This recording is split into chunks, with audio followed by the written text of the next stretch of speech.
There's going to be days you're going to be frustrated. There are going to be days that you're going to say, I'm done with it. I'm walking away. Don't do it. As you said, change does not come overnight. In all our life, experiences, we have seen many a times when leader, I think is a big word, but in charge, people in charge want to implement changes quick, overnight, as a result of which they end up in failures. In your experience, from your examples, can you give us some good or some bad examples?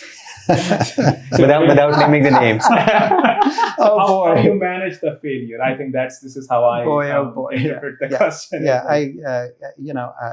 And I think it's a relevant question. Yeah. I think it's a fair question, and I think I can talk to the audience that I think it's important for everybody to look at the importance of this question, go back, and then see what did you do and how did you manage that. So I'm going to share,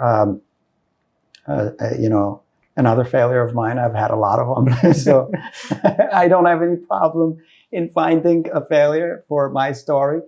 So and I remember this vividly. This was 2001. And I was at the University of Miami, and I was a star faculty. I was the best. I could do anything and everything, and I could do it twice.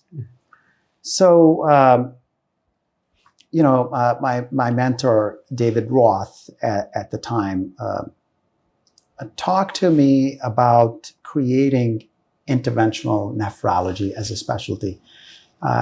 You know that interventional nephrology is now a specialty within the field of nephrology, and I had the honor of working with. And there were 5 or 4 of us. It was me, Charlie O'Neill, Jack Work, Gerald Bethard, and Steve Ash.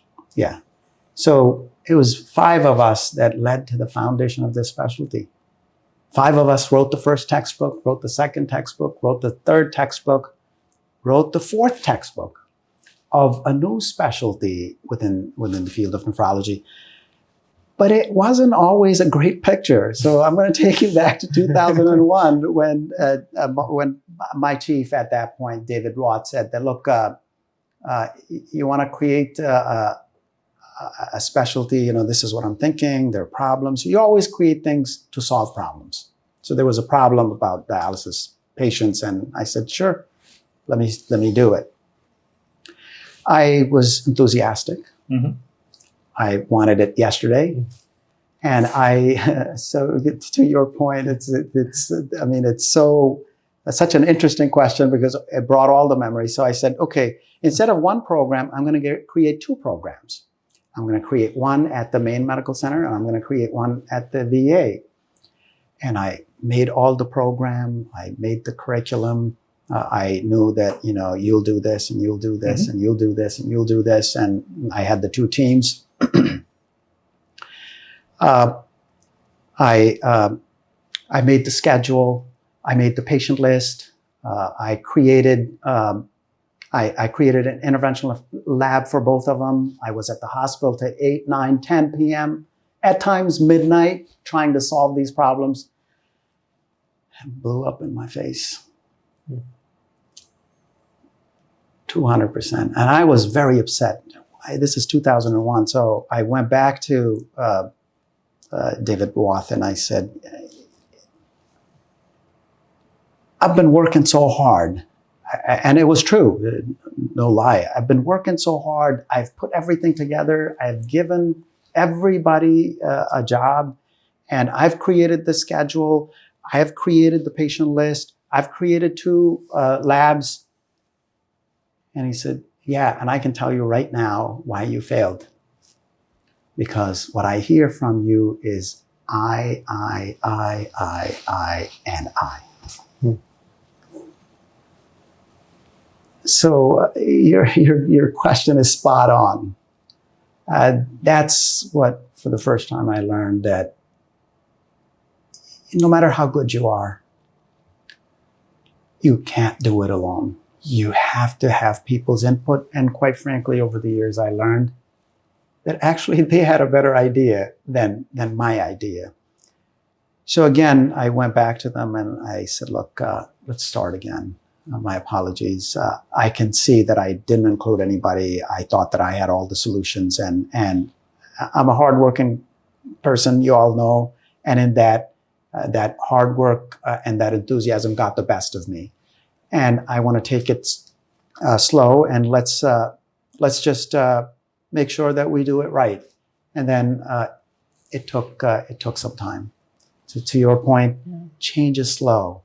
You gotta hang in there.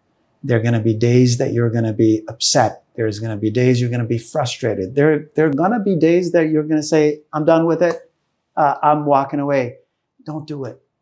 That's my message to all the students, to all the residents, junior faculty, junior leaders, that hang in there, because that's determination. You stay there. You continue to go to the naysayers. Naysayers are very important because they show you what's wrong with you, and you don't want to hear that. So when you get that from them, and you get over that ego, and you begin to see that she has a point, I better listen to her. And she has a good point. And quite frankly, I've found in my career that it leads to further improvement in me and rest of the team. I think that is the key difference in my limited experience, which I've seen, in our experiences.